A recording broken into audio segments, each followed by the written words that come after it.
No todos los centauros eran bestias salvajes arrastradas por el instinto y la furia. Cuando la imaginación popular pinta a estas criaturas como seres desbordados por la lujuria y la violencia, olvida deliberadamente la existencia de uno que desafió toda clasificación, Quirón, el centauro sabio, hijo del implacable Cronos y la ninfa Fílira. Mientras sus semejantes descendían de la nube violada por Ixión, nutriéndose de carne cruda y caos, Quirón llevaba en las venas la sangre del titán que devoró a sus propios hijos. Su origen era tan divino como trágico, pues su propio padre, Cronos, lo concibió mientras huía de su propia culpa, transformado en caballo para ocultar su infidelidad a Rea. De ese acto de vergüenza nació el más noble de los seres, un ser condenado a vivir entre dos naturalezas, la fuerza indómita del animal y la lucidez deslumbrante del inmortal. Pero la paradoja de Quirón no terminaba en su linaje, se extendía a su morada y su propósito. Mientras el resto de centauros habitaba las cuevas oscuras de Tesalia, entregados a la violencia en las bodas de Pirito, él había erigido su santuario en las grutas del monte Pelión, un lugar que se convertiría en la primera academia del mundo antiguo. Allí, lejos del estruendo del Olimpo y las intrigas de los hombres, Quirón creó un espacio sagrado donde la medicina, la caza, la música, la ética y el arte de la guerra se transmitían como un legado sagrado. Fue él quien enseñó a Asclepio el secreto de las hierbas que devuelven la vida, quien mostró a Aquiles la danza mortal de la lanza, quien instruyó a Jasón en el equilibrio entre la fuerza bruta y la diplomacia. Mientras los dioses lanzaban rayos desde las alturas, este centauro descendía a la tierra para moldear a los mortales que un día desafiarían el destino. Imagina la escena, un ser de torso humano y cuerpo de caballo, pero cuya mirada no reflejaba la ferocidad de las bestias, sino la calma profunda de quien ha contemplado los engranajes del cosmos. Quirón era astrónomo antes de que existiera la ciencia, músico antes de que Orfeo encantara los infiernos, cirujano antes de que el dolor humano encontrara consuelo. En sus manos, la lira de Apolo sonaba con una melancolía que hacía llorar a los árboles. Bajo su tutela, los más violentos guerreros aprendían que la verdadera fuerza reside en el dominio de uno mismo. Fue él quien curó a Aquiles cuando el pequeño Peleo lo entregó para ser forjado en la guerra. Él quien enseñó a Heracles la sutileza del arco cuando todos creían que el héroe solo conocía la fuerza bruta. Quirón no solo formaba cuerpos invencibles, forjaba almas capaces de sostener la gloria sin sucumbir a la hibris. Era el puente perfecto entre la naturaleza animal y la aspiración divina, el único ser que podía caminar en ambos mundos sin traicionar ninguno.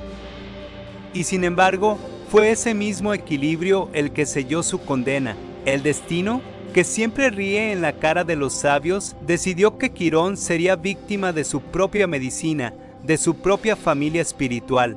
Heracles, uno de sus discípulos más queridos, se enfrentó a una horda de centauros salvajes en su cuarta labor para defenderse. El héroe utilizó flechas impregnadas con la sangre de la hidra de Lerna, un veneno tan letal que ni los titanes podían resistirlo. En medio del combate, una de esas flechas, desviada por el caos de la batalla, atravesó accidentalmente la rodilla de Quirón. El sabio centauro no había hecho nada para merecer aquel castigo, simplemente estaba en el lugar equivocado. En el momento equivocado, siendo el único ser noble en un mundo que premiaba la barbarie. El veneno entró en su torrente sanguíneo y entonces ocurrió lo imposible. El inmortal comenzó a sentir un dolor que jamás debería haber conocido. La herida de Quirón no era una herida mortal, y eso era precisamente su condena. Por ser hijo de Cronos, por ser inmortal, su cuerpo no podía morir, pero tampoco podía sanar.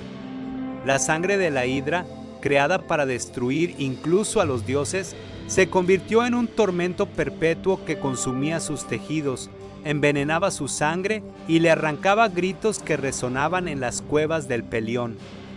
Sus discípulos, los mismos héroes que él había enseñado a soportar el sufrimiento, miraban impotentes cómo su maestro se retorcía en agonía. Asclepio, el mayo R sanador de la historia, intentó todos los remedios conocidos, todas las hierbas mágicas, todas las invocaciones a los dioses, pero el veneno de la hidra era un castigo concebido para no tener antídoto. Quirón, el maestro de la medicina, se convertía en el paciente eterno, un experimento cruel de los dioses para demostrar que ni la sabiduría ni la nobleza están exentas del sufrimiento. El centauro sabio se arrastró entonces hacia su propia cueva, aquella donde había enseñado a los héroes, y se convirtió en un fantasma viviente. Su conocimiento, su música, su arte de la guerra, todo quedó sepultado bajo un dolor que no cesaba ni con el sueño ni con la vigilia. Durante años, su grito desgarró las noches del Pelión, mientras los dioses del Olimpo miraban hacia otro lado, incómodos ante la evidencia de que uno de los suyos, uno de los más nobles, estaba siendo castigado por un error ajeno. Zeus, el padre de dioses y hombres, que tantas veces había intervenido para alterar el destino de sus favoritos, se mantuvo en silencio. Porque Quirón no había pecado, no había desafiado a los olímpicos, no había cometido gibris. Su sufrimiento era absurdo, injusto, y quizás por eso mismo resultaba tan insoportable de contemplar. El orden divino prefería la culpa merecida antes que la inocencia atormentada. Pero fue en esa oscuridad absoluta donde Quirón concibió la decisión que cambiaría el equilibrio del cosmos. Enterado del tormento de Prometeo, el titán encadenado a una roca por robar el fuego sagrado, condenado a que un águila le devorara el hígado cada día para que éste se regenerara eternamente, Quirón comprendió que ambos eran prisioneros de una misma injusticia. Prometeo había desafiado a los dioses para dar luz a la humanidad. Quirón había dedicado su existencia a formar a los héroes que salvarían a esa humanidad. Ambos sufrían sin redención posible. Ambos eran inmortales atrapados en cuerpos que la eternidad convertía en cárceles. Y fue entonces, en el momento más oscuro de su agonía, cuando la sabiduría del centauro alumbró un intercambio nunca antes visto en los anales de los dioses: renunciar a su inmortalidad para ocupar el lugar de Prometeo, liberando al titán y permitiendo que su propia muerte pusiera fin a un sufrimiento que ya no podía soportar. La propuesta llegó a los oídos de Zeus como un trueno inesperado, un inmortal ofreciendo voluntariamente la muerte para liberar a otro inmortal. Era un acto que desafiaba la lógica del poder divino. Los dioses se reunieron en el Olimpo y por primera vez la compasión se abrió paso entre las nubes de la indiferencia. Zeus comprendió que la grandeza de Quirón no residía en su fuerza ni en su conocimiento, sino en su capacidad para hacer lo que ningún dios había hecho: anteponer el bien de otro a su propia existencia eterna. El pacto se selló en el silencio de las estrellas.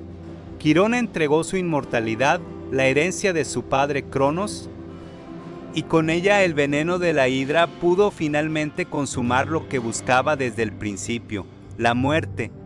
Pero no fue una muerte cualquiera, fue una muerte elegida, una muerte digna, una muerte que transformaba el sufrimiento absurdo en sacrificio sublime. Cuando el alma de Quirón se desprendió de su cuerpo, el cielo entero se detuvo.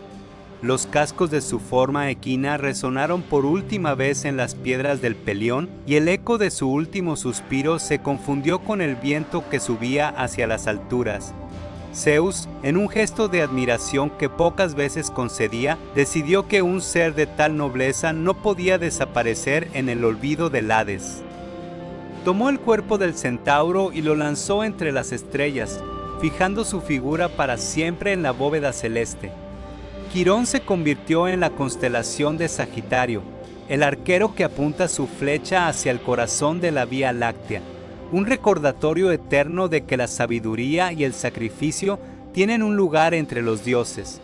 Pero a diferencia de los héroes que ascendieron al Olimpo, Quirón no fue inmortalizado por su fuerza o su conquista, sino por su renuncia, por su capacidad de poner fin a su propia gloria para que otros pudieran ser libres.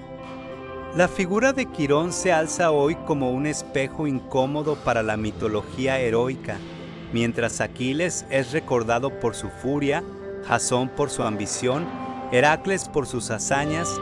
El maestro que los formó a todos permanece en un segundo plano, su nombre menos resonante, pero su legado infinitamente más profundo, porque Quirón nos enseña que la verdadera grandeza no está en matar monstruos o conquistar ciudades, sino en la paciencia de enseñar, en la humildad de curar, en la valentía de renunciar a la eternidad cuando ésta se convierte en una condena. Su historia es una advertencia contra la soberbia de creer que la inmortalidad es un premio. Es un recordatorio de que incluso los seres más sabios pueden ser heridos por el azar y que la verdadera sabiduría consiste en transformar esa herida en un legado. Al contemplar el cielo nocturno, donde la constelación del arquero extiende su arco hacia el horizonte, estamos viendo la tumba estelar del centauro que eligió la muerte sobre el sufrimiento eterno. Quirón no es un dios ni un héroe al uso, es algo mucho más extraño y poderoso, un mártir de la enseñanza, un testamento de que la educación no es solo transmisión de conocimiento, sino saber cuándo es el momento de dejar de hacerlo y convertir ese final en una constelación que guíe a los que vienen detrás. En el silencio de las estrellas, su flecha sigue apuntando hacia lo alto, señalando el camino que solo los verdaderamente sabios se atreven a transitar.